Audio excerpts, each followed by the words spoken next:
Olá, sejam muito bem-vindos ao No Campo com Zoetis, nosso encontro mensal para abordar assuntos que estão presentes no dia a dia do produtor, principalmente aqueles problemas que estão dentro da porteira, os de manejo, nutrição, saúde e bem-estar animal.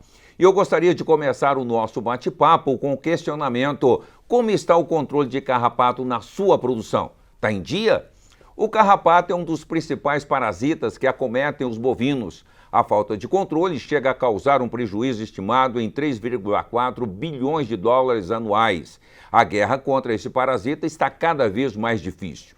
Os prejuízos contabilizam perda de peso dos animais, queda na produção leiteira e acabam servindo de porteira, ou melhor, de porta de entrada para outras doenças ainda mais graves. E para fazer um checklist de prevenção ao carrapato, convidei uma turma que é especialista em cuidar bem do seu rebanho. Comigo aqui estão o Pablo Paiva, gerente de produto da Zoetis. Boa noite, Pablo. Boa noite, Devanir. E também o Hélio Moro, gerente técnico da Zoetis. Hélio, boa noite, tudo bem? Boa noite, Devanir, tudo bem? Boa noite, Pablo. Boa noite a todos que estão nos acompanhando aí. Está conosco também o professor de parasitologia, o Elber Lopes, da Universidade Federal de Goiás. Olá, professor, muito boa noite. Boa noite, Devanir, todo mundo do estúdio e quem está nos acompanhando também. Satisfação. E o outro convidado é o professor Tiago Galina, que está conosco. Boa noite, professor. Boa noite, Devanir, demais membros desse debate. É um prazer conversar com você sobre esse problema tão sério e vai ser uma grande jornada para debater o carrapato. Vamos lá ao nosso bate-papo. Ô Pablo, se não controlar, o prejuízo só aumenta, não é mesmo? Exato, Devanir. O problema do carrapato é um problema seríssimo no Brasil, né? Eu acho que o Tiago vai poder abordar isso mais especificamente em relação ao Rio Grande do Sul, onde acho que isso é muito mais grave.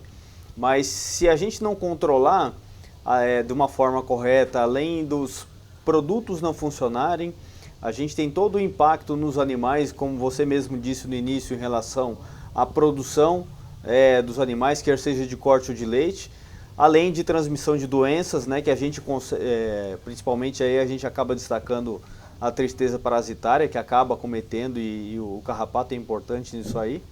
E além disso, a gente também causa impactos aí no ambiente, né? Grande parte do carrapato que a gente vê nos bovinos representa 5%, né? A outra parte, a maior parte, por sinal, ela está no ambiente. Então, se a gente não faz um controle da forma correta, o problema vai só aumentando, né? Então, nós vamos procurar uma informação técnica com o professor Elber Lopes. Professor, como controlar o carrapato do rebanho? Quais as maneiras? Pois bem, então, atualmente nós temos ferramentas, que são os produtos químicos sintéticos, que podem ser administrados aí em diferentes vias de aplicação, né? Nós temos os produtos que são aplicados via pulverização, aqueles que apresentam um efeito mais imediato, mas é uma via que realmente tem produtos que apresentam um efeito bem satisfatório, mas por outro lado tem um efeito residual menor, comparado ao produto utilizado pela via Puron, que é aqueles produtos derramados sobre o longo do animal, ou mesmo a gente tem a via clássica injetável, subcutânea, nós temos produtos químicos que também são administrados por essa via. É pegar essas informações técnicas e levar para o campo, né, Hélio? Com essas informações de biologia, epidemiologia, de como que o carrapato se comporta no animal, como se comporta no ambiente, é que a gente pode estipular ou fazer um programa de controle estratégico de carrapato de forma mais eficiente, para garantir que isso que o professor Elber falou, que os produtos que vão ser usados possam entregar a máxima eficiência no controle desse parasito. E é importante, doutor Tiago Galina, os carrapatos criam resistência muito rápido aos indectocidas utilizados? Todo carrapato, em algum momento, utiliza os produtos com uma frequência bastante alta e as gerações de carrapatos se sucedem. Naturalmente, alguns carrapatos não morrem. E, ao não morrer, eles deixam descendentes que são resistentes. Então, o processo de seleção ele vai acontecer mais lentamente ou mais demoradamente, de acordo com a pressão que a gente faça com eles em relação aos tratamentos. Especialmente quando a gente depende exatamente do produto químico para controlar e não se importa com o ambiente, como foi falado pelo Pablo, a gente tem uma tendência de, em poucos anos, ter uma droga que comece a apresentar falhas. É interessante isso, né? Agora, Hélio, como se inicia o protocolo de controle do carrapato? Então, pegando aí um gancho com isso que o professor Tiago acabou de falar, né? Quando a gente inicia um protocolo de controle estratégico de carrapato de forma eficiente, na época certa, considerando as características dos animais, da propriedade, da epidemiologia, do parasita em si, a gente tem uma chance maior de ter sucesso no controle do carrapato e, inclusive, postergar ou demorar um pouco mais para que esses parasitas desenvolvam a resistência aos antiparasitários, né?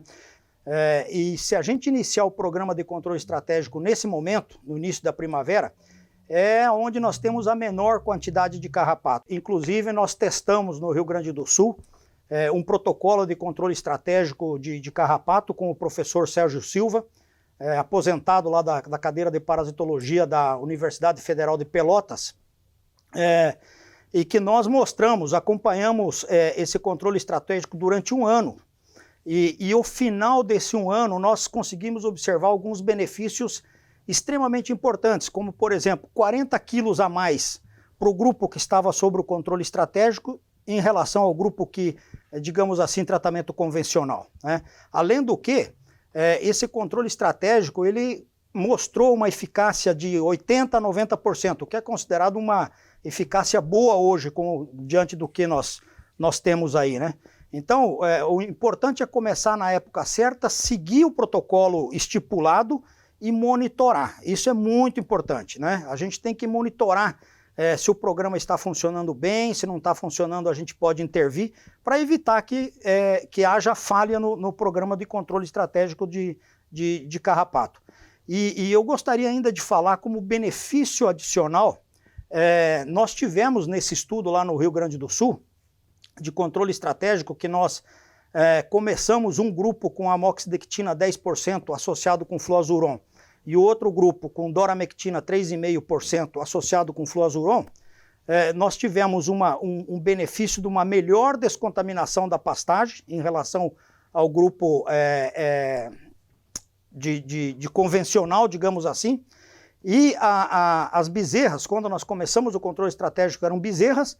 Quando um ano depois, mais de 60% das bezerras que estavam no controle estratégico estavam aptas a serem inseminadas, ou seja, elas já tinham peso acima de 270 quilos que já podiam ser inseminadas. Enquanto que do grupo convencional, apenas 40% dessas bezerras chegaram no final do controle estratégico aptas a ser inseminadas através do peso. Então, o controle estratégico de carrapato, se ele for bem iniciado e bem acompanhado, ele traz uma série de benefícios para os produtores. Isso é importante. Vamos saber do professor Welber mais informações. Professor, tudo isso que está sendo discutido aqui, tecnicamente é fácil quando se tem um departamento técnico da companhia trabalhando isso no campo, professor? Realmente, depende muito. A gente fala que o sucesso do controle estratégico depende muito da inspeção, digamos assim, da equipe técnica de qualquer coisa farmacêutica, porque o retratamento ele é muito importante nesse aspecto, porque você não fixa dias de tratamento e talvez você tenha que retratar com base naquilo que você inspeciona nos animais. Resumidamente, a gente não deve retratar os animais quando a gente visualiza muitas teleógenas, porque essas teleógenas, ou aquelas jabuticabas, são as que vão acabar contaminando o pasto. Então, sem sombra de dúvidas, o início do controle estratégico é muito importante, como ele destacou bem, que é nessa fase da primavera, onde a gente tem uma menor infestação no animal e nas pastagens. E outro ponto tão importante quanto esse é você realmente estabelecer esse retratamento sem deixar que muitas teleógenas formem, porque senão, de qualquer forma, o teu controle estratégico, aquilo que você pegou e preconizou, pode ir por água abaixo em relação à sua metodologia. Professor, mas eu quero aproveitar e perguntar para o senhor o seguinte: como funciona o ciclo do carrapato? Basicamente, nós dividimos o ciclo do carrapato em duas fases, a fase parasitária, ou seja, sobre os bovinos, e a fase ambiental. Basicamente, de maneira bem resumida e objetiva, na fase parasitária, a gente tem essas jabuticabas que se desprendem dos animais, geralmente nas horas mais frescas do dia, no início da manhã, e ela passa ali por um período de 3 dias até procurar um abrigo do sol principalmente da incidência solar, e começa a ovipor. Esse processo de oviposição, em condições ideais de temperatura e umidade, que seria no verão chuvoso, vai em torno de 15 dias, mais ou menos, e depois que termina a sua oviposição, vai eclodindo as larvas, saindo as larvas de dentro desses ovos. Esse período também, nessas mesmas condições, é de mais ou menos 15 dias. Ou seja, a gente tem aí mais ou menos uns 30 a 35 dias de fase nas pastagens.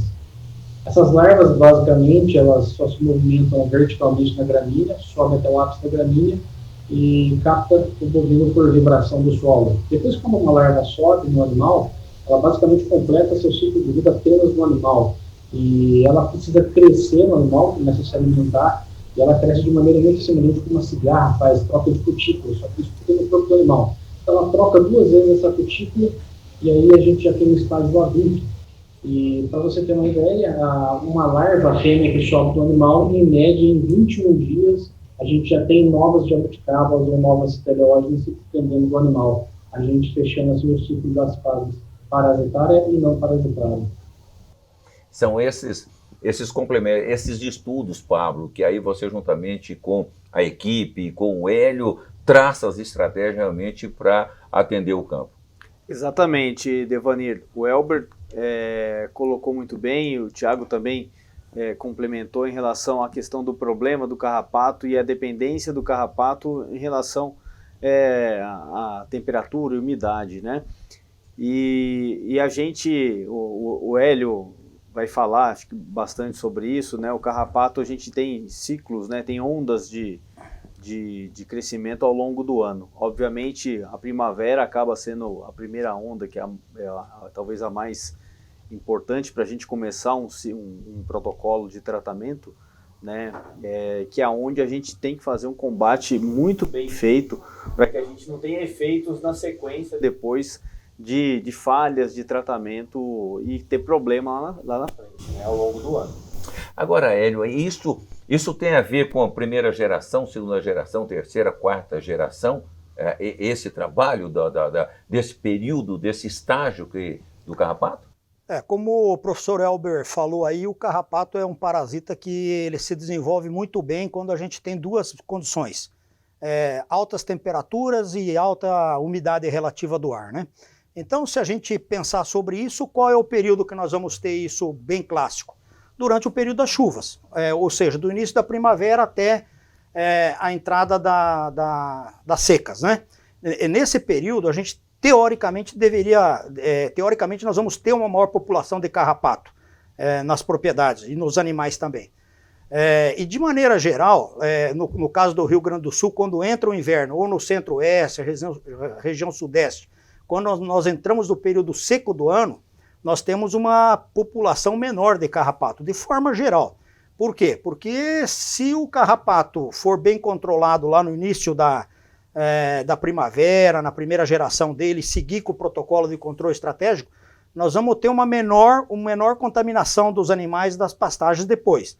Então, se a gente tiver alta infestação, alto nível de contaminação durante o inverno no Rio Grande do Sul, por exemplo, ou na estação seca no centro-oeste, provavelmente porque nós não fizemos um bom controle ou o controle falhou em manter uma população baixa de carrapato através dos tratamentos que a gente deveria ter feito no início da primavera.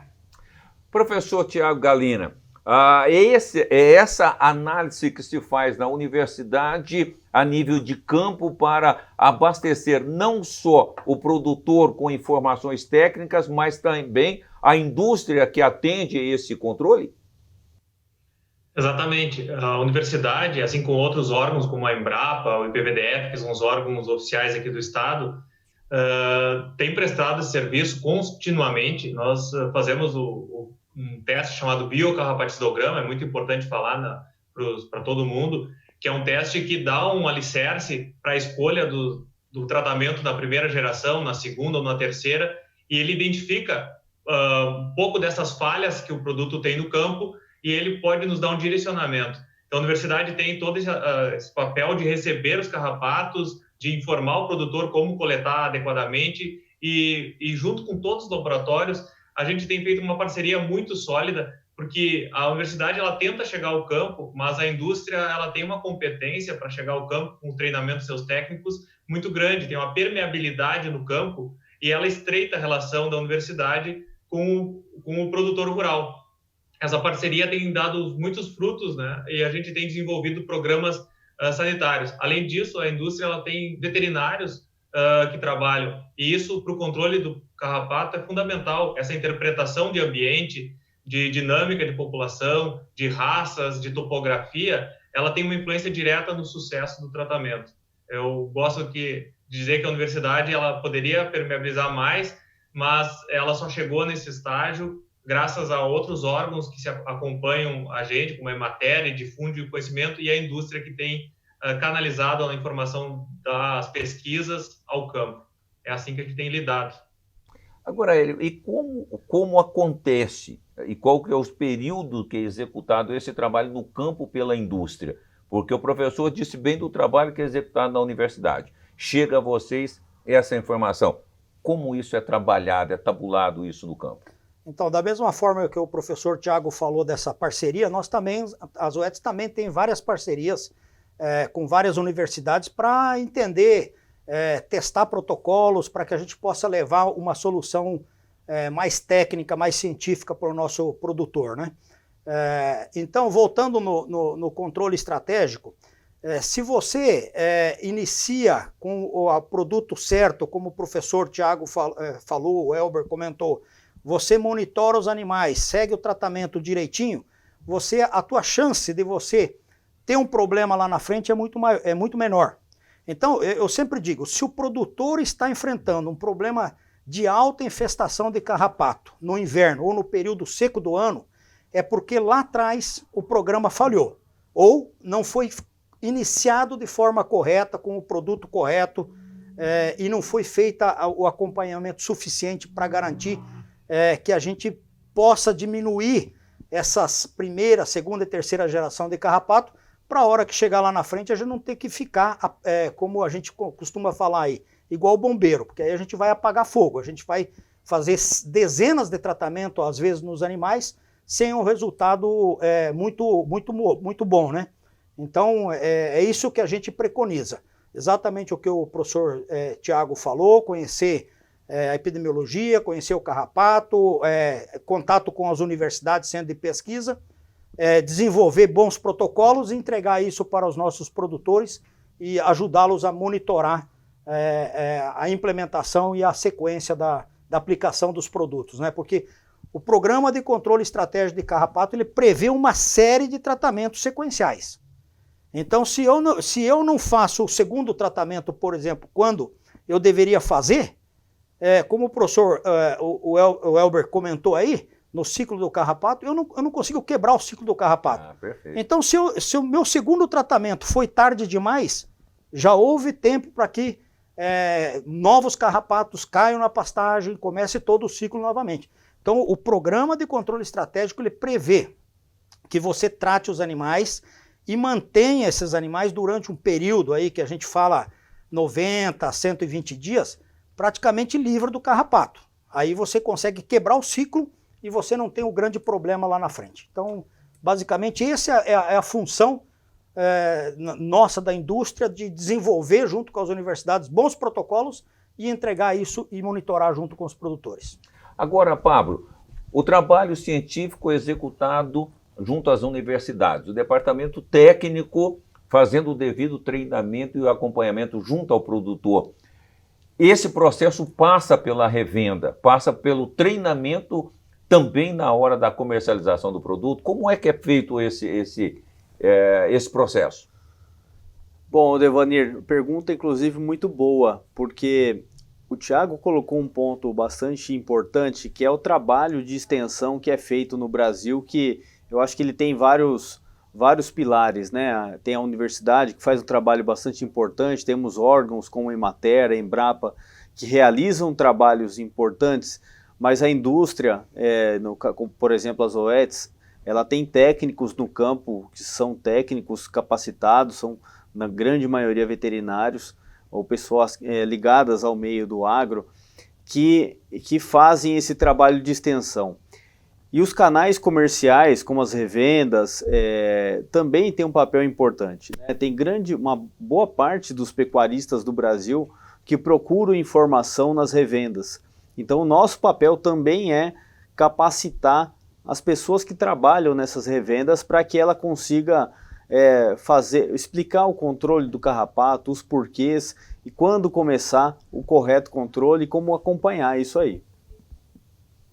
Então é dessa maneira que a gente vem trabalhando aí com as revendas e com os parceiros comerciais, né? Levando informação, capacitando como se fosse uma extensão mesmo da nossa própria equipe. Agora, Hélio, você inclusive já respondeu sobre a diferença entre o nível entre o período das águas e o período seco do ano, com toda essa diferença. Agora, eu te pergunto o seguinte: existe uma forma de uma propriedade que faz um protocolo, um cuidado especial, ter esse combate, mas se os seus vizinhos não têm esse mesmo trabalho, isso interfere? Não, pro caso do carrapato isso não é muito importante. Óbvio que, né, os vizinhos podem ter uma propriedade vizinha, pode até eventualmente as larvas contaminar um animal, mas não é o mais importante. O mais importante é o programa de controle de carrapato que essa propriedade vai implementar e vai monitorar, né? Perfeito. Porque eu sempre costumo falar, o produtor de bovinos hoje ele precisa se espelhar no sojicultor, por exemplo, né? O produtor de soja, se ele precisar usar um fungicida, ele usa o fungicida, ele monitora o que vai acontecer com a soja, né? O produtor de bovino precisa criar esse hábito também, né? Ele vai implementar o controle estratégico e ele tem que monitorar o rebanho. Tem que ir lá no pasto, observar, ver se está funcionando direito, ver se há necessidade talvez de antecipar alguns dias o segundo tratamento, o terceiro, o quarto tratamento, né? É isso que a gente mais chama atenção dentro de uma propriedade, de um bom protocolo de controle de carrapato.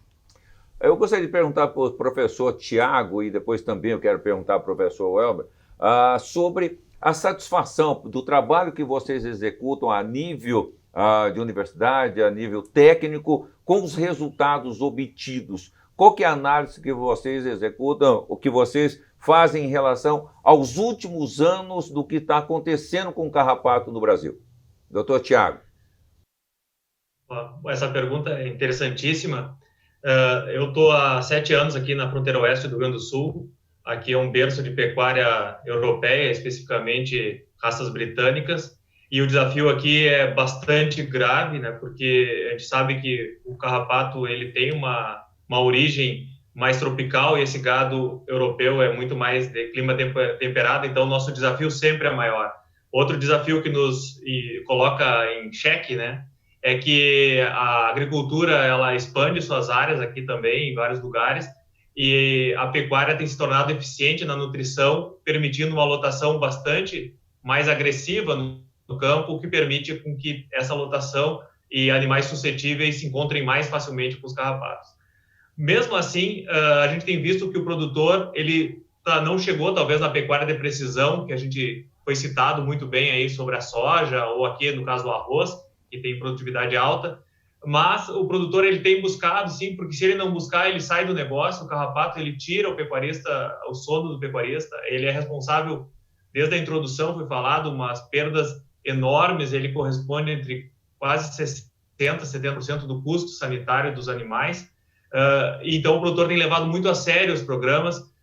Eu creio que a evolução é positiva e claro que alguns casos onde não tem se feito essa sequência de tratamentos como foi bem pontuado e correto, né? O produtor às vezes não quer gastar, aqui se usa uma fala, né? Faz o primeiro tratamento, imagina que os animais estão limpos, não enxerga as jabuticabas ou as teleógenas que o professor Welber falou, e ele retarda o tratamento. Isso é grave, porque, na verdade, deveria fazer um exame com a mão, né? Fazendo sentindo e conhecendo o carrapato, tocando os animais, especialmente os sentinelas, aqueles animais mais suscetíveis, e aí sim, dando seguimento ao tratamento e não esperando que fique mais barato tratar mais tarde.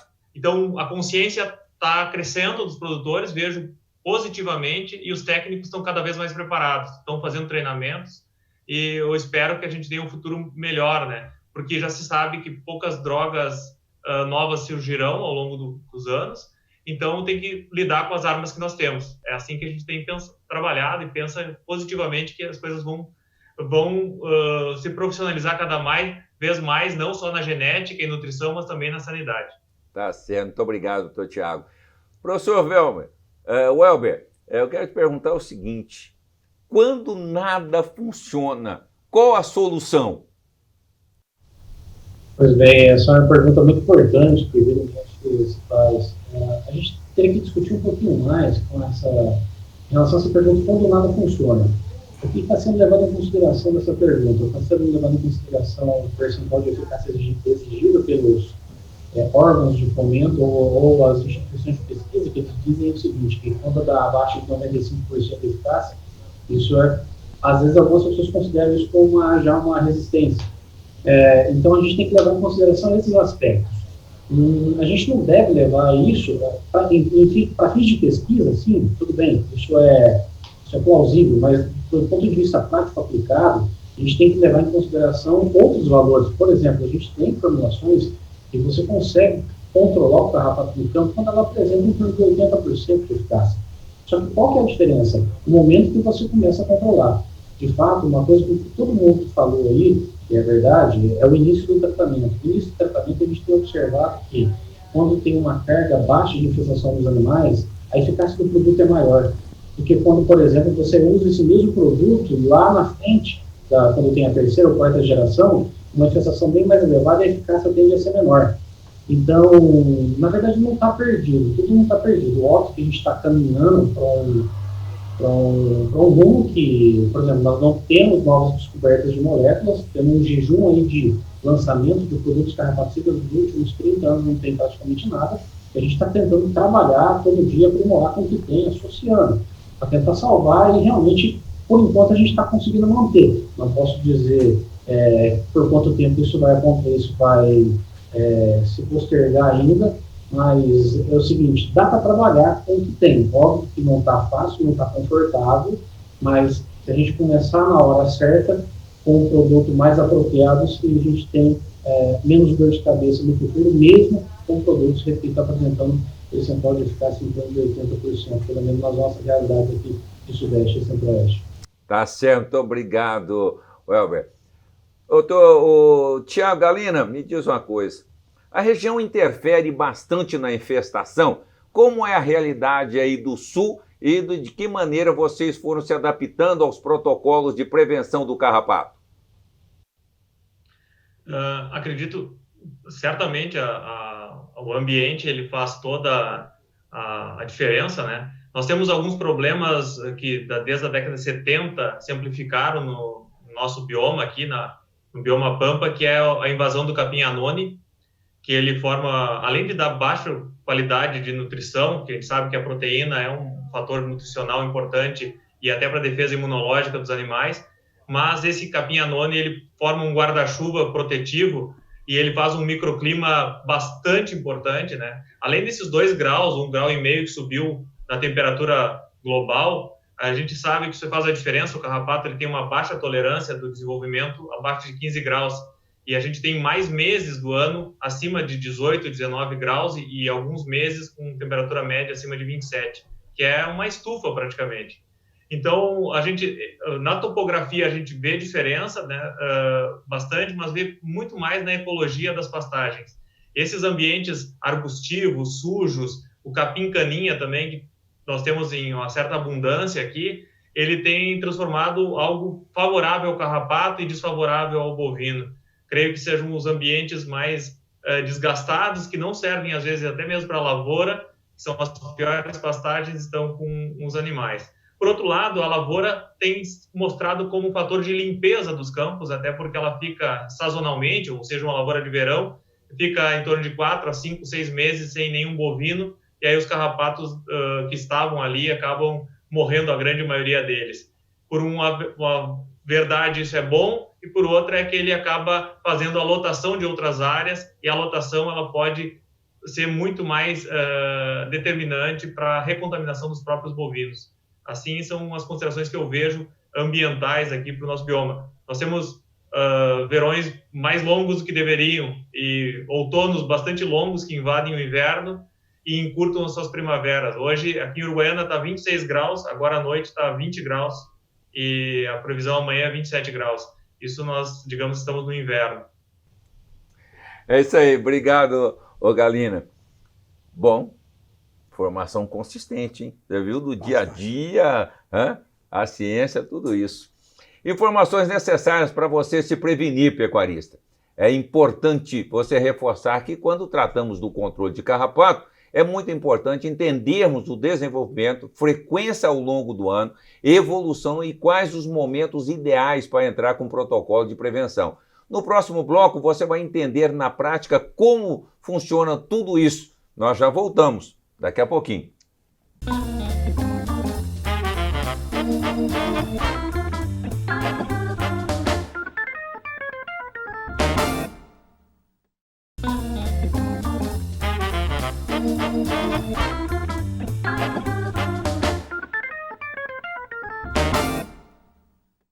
Estamos de volta com o No Campo com Zoetis, nosso encontro mensal com temas para te ajudar a produzir melhor e com mais qualidade. Hoje o assunto é carrapatos, parasitas que causam prejuízos gigantes em produtividade. No primeiro bloco, nós trouxemos um panorama da atuação do carrapato e agora, gente, vai entender na prática como prevenir corretamente seu rebanho. Aqui no estúdio estão o Pablo Paiva, gerente de produtos da Zoetis, e o Hélio Moro, gerente técnico da Zoetis, para nós darmos continuidade ao nosso bate-papo, né, Pablo? É isso aí, Devani. Agora a gente vai ver na prática, né, o que o pessoal vem fazendo, como é que é para o pecuarista, né, a questão do controle do carrapato.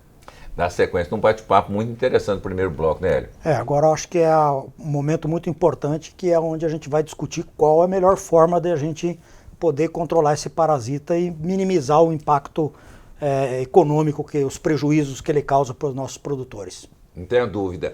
Bom, e os nossos entrevistados via internet é o Virgílio Bama, lá da Fazenda Arvoredo. Olá, Virgílio, muito boa noite, seja muito bem-vindo. Boa noite, pessoal. Muito obrigado pela oportunidade. Está conosco também meu amigo lá de Primavera do Leste, em Mato Grosso, Nelson Marcon. Olá, Nelson, boa noite. Boa noite a todos. Obrigado pela oportunidade. Se eu puder contribuir, eu me sinto muito satisfeito. Não tenha dúvida, vai contribuir muito com o nosso bate-papo aqui, viu, Nelson? Mas eu quero aproveitar e também está conosco, vai continuar participando conosco, o professor Welber Lopes. E eu já gostaria de fazer uma pergunta, professor. Como se avalia o nível de infestação do rebanho? Bom, basicamente, o nível de infestação do rebanho, o termômetro é o próprio animal, tá? Uma coisa que tem que ser levada em consideração também é o animal em relação à época do ano. Então, a gente geralmente olha entre pernas, barbela, mais as partes baixas. E aí você também tem que levar em consideração qual é o percentual de animais do rebanho que encontra-se entre pernas e barbela suja. A gente considera digamos assim, um grau de prevalência de ter bastante animais sujos quando a gente tem mais de 40% dos animais do rebanho, digamos assim, com essas regiões mais acometidas. Só que é claro que a gente tem que levar em consideração a época do ano também, tá? Porque a tendência é que as últimas gerações de carrapato, que seriam aquelas que o pessoal já enfatizou muito bem aqui, que está próximo a abril, maio, ou que nem aqui na nossa região centro-oeste, aqui especificamente em Goiânia, próximo a julho, a gente tende a ter as infestações mais elevadas, tá? Então, esses dois termômetros aí a gente tem que levar em consideração o animal e a época do ano. Agora, é importante essa informação do professor, que serve inclusive não só para o pecuarista, mas também para os seus colaboradores, né? É um belo parâmetro, né? Sim, normalmente, como o professor Elber falou aí, o nível de infestação vai depender de uma série de fatores, né? Mas uma coisa que é bem importante, que o Elber chamou a atenção, é o seguinte: se eu tenho a maioria dos meus animais com alta infestação, é porque eu tenho uma contaminação da pastagem muito grande. E isso é importante a hora que a gente for falar de controle do carrapato. Bom, então eu já quero te perguntar também o seguinte, Hélio: existem protocolos diferentes para regiões e tipo de gado? Bem, a gente pode, obviamente, tentar implementar o protocolo mais adequado para cada região. Se a gente olhar para o Rio Grande do Sul, a epidemiologia ou a primeira geração, segunda geração do carrapato, ela não é exatamente como no Centro-Oeste, né? Então a gente tem que adequar, talvez o mais importante, o momento de começar a implementar o controle estratégico de carrapato. Mas o protocolo, normalmente, esse protocolo que nós testamos lá no Rio Grande do Sul, junto com a Universidade Federal de Pelotas, com o professor Sérgio Silva, ele pode ser usado na região sul, sudeste e centro-oeste. A base dos produtos, a base química dos produtos é a mesma. Tá? O que vai mudar, talvez, é o momento de você começar e a sequência que você vai dar no controle estratégico. Talvez no Rio Grande do Sul a gente tenha que encurtar o período dos retratamentos, talvez no Centro-Oeste podemos seguir com o tradicional, né? Mas o importante como o professor Elber enfatizou aí, fazer um monitoramento do rebanho, saber o nível de infestação e aí implementar o controle estratégico adequado para aquela situação, para aquela fazenda, para aquela região. Devanir, eu queria complementar um pouco do que o Hélio colocou, que assim, hoje nós temos 2 protocolos lá nas OETs, né? Sendo que os 2 começam com o Flazuron, que é o Taxuron, né? E a gente tem uma diferença, um deles contém os produtos à base de doramectina e o outro contém os produtos à base de moxidectina, né? O que varia entre eles? Um deles tem 80% de eficácia e o outro tem mais de 89% de eficácia, né? Então, assim, o protocolo é o mesmo. Onde a gente recomenda um ou outro depende do desafio que uma fazenda tem. Se a fazenda tem um desafio muito maior, a gente vai com um protocolo que tem um nível de eficácia maior. Se a fazenda tem um nível de desafio menor, a gente consegue fazer essa organização baseada nos dados que a gente tem. Então eu quero perguntar tanto para o Hélio como para você, quais são os desafios de se controlar as infestações nas mais variadas propriedades? Na minha opinião, o maior desafio é que nós precisamos entender melhor esse parasita. Nós precisamos saber como que ele se comporta no animal, como que ele se comporta no ambiente. Isso aqui já foi bastante comentado aqui, né?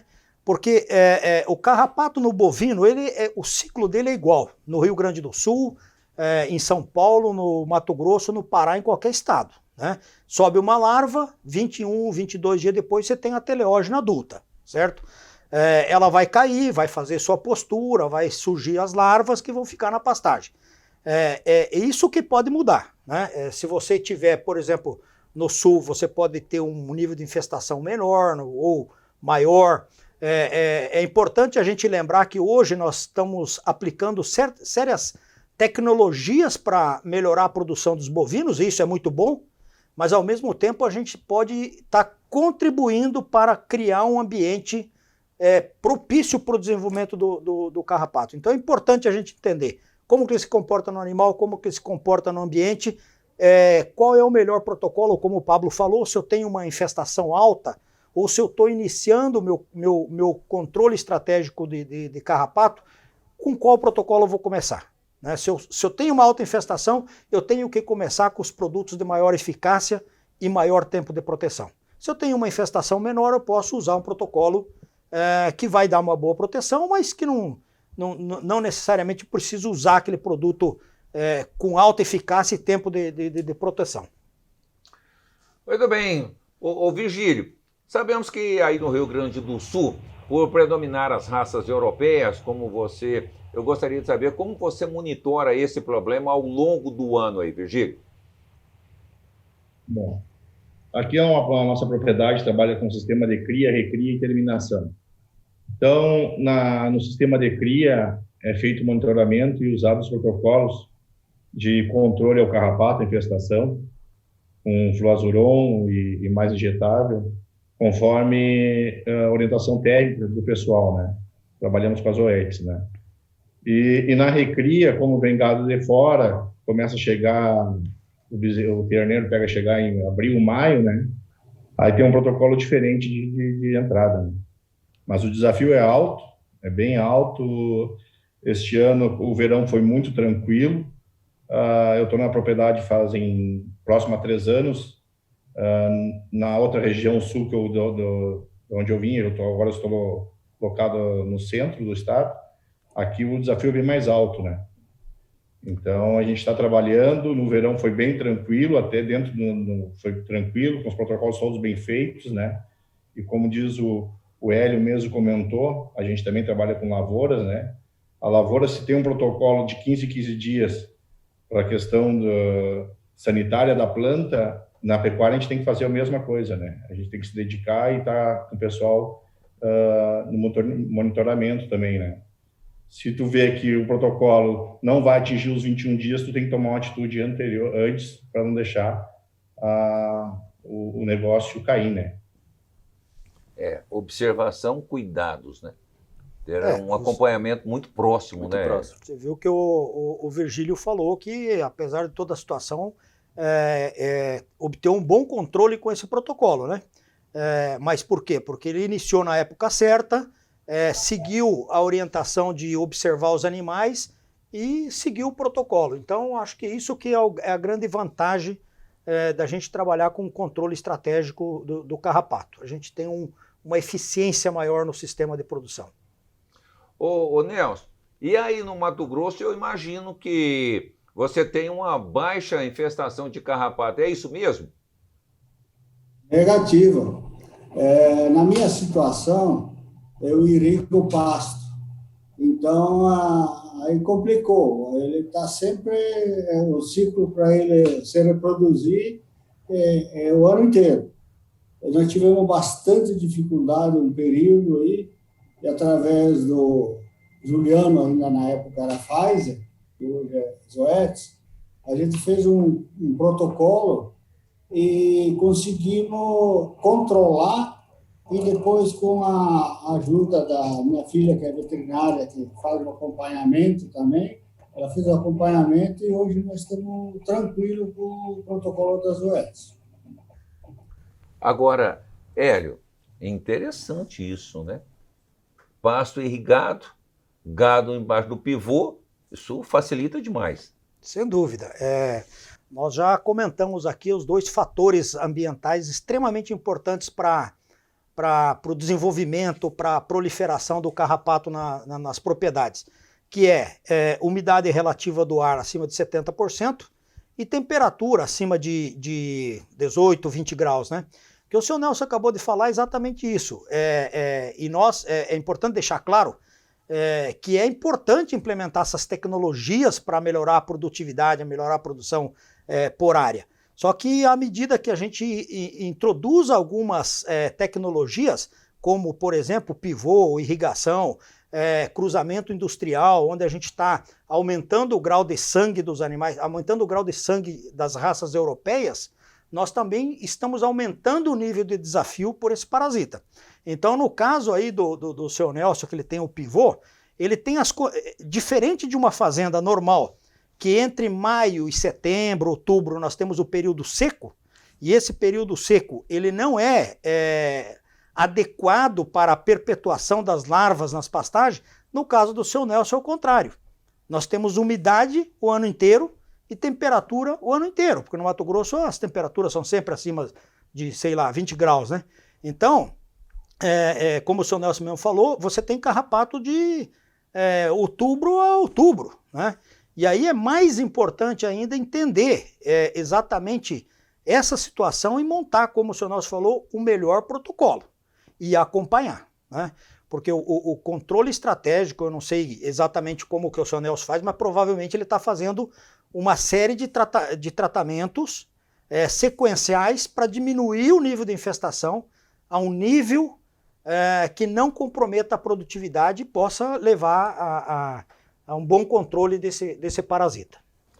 Tem diversos desafios, né, Pablo? No caso do Virgílio, por exemplo, tem a entrada de animais externos, exato. Tudo isso tem um envolvimento, né? Exatamente, né? Eu acho que esse é um dos pontos importantes, né? À medida que a gente vai intensificando, vai introduzindo o grau de sangue europeu na criação, vai aumentando o desafio com o carrapato. E além disso, se você traz animais de fora que você não sabe como é que esses animais eram tratados, né, também é um fator que pode impactar, né? É importante isso aí. Tá certo, gente. Olha, infelizmente nosso tempo já foi o suficiente. Eu quero agradecê-los, mas não poderia deixar antes de solicitar a você, o Hélio, que você nos deixe uma mensagem para o período, para esse tratamento tão grandioso que precisa despender para o controle do carrapato. Bom, a mensagem final que eu gostaria de deixar para todos vocês que estão nos ouvindo é o seguinte: o carrapato hoje é um dos parasitas mais importantes da nossa pecuária brasileira. E se nós não fizermos um controle eficiente, nós vamos perder essa guerra para ele. Tá? Então, no meu ponto de vista, chegou a hora, aliás, já passou da hora, de entendermos e implementarmos a melhor forma de controlar esse parasita. Né? Através do controle estratégico, você usa menos tratamentos, você preserva as bases químicas, você mantém uma população baixa do carrapato sem interferir na produtividade e, consequentemente, você traz mais lucro para o produtor, mais lucro para a atividade pecuária. Isso é um trabalho importante, o trabalho de várias mãos, o trabalho em conjunto, a ciência, a indústria e o produtor, o consumidor final. Exatamente, Devanir. Esse é um trabalho em conjunto, né? Para o pecuarista não existe fórmula mágica, né? Então não adianta a gente ficar procurando produto que vai resolver aquele problema de uma forma imediata. A gente viu a complexidade que então de mensagem final procure entender, procure chamar um técnico, use o protocolo, tente combater principalmente o carrapato, não só no animal, mas também no ambiente. Porque senão, igual o Hélio disse, a gente perde a batalha. É isso aí. Muito obrigado a vocês. Foi um papo bastante informativo. Não deixe de acessar o site da Zoetis para ficar por dentro deste e de vários outros assuntos relacionados à saúde e bem-estar de seu rebanho. Eu gostaria de agradecer a todos pela participação. O professor Welber, muito obrigado pelas informações sempre extremamente importantes, viu? Eu agradeço aí, boa noite para vocês e, se Deus quiser, até uma próxima. É isso. Virgílio, muito obrigado. Muito obrigado aí pela oportunidade. Tá certo. Seu Nelson, mais uma vez, muito obrigado pela atenção. Obrigado pela oportunidade. Saúde a todos. Tá certo. Obrigado, Pablo. Obrigado, Hélio. Foi um papo bastante informativo. Não deixem de acessar o site da Zoetis para ficar por dentro deste e de vários outros assuntos relacionados à saúde e bem-estar de seu rebanho. Um abraço e até breve.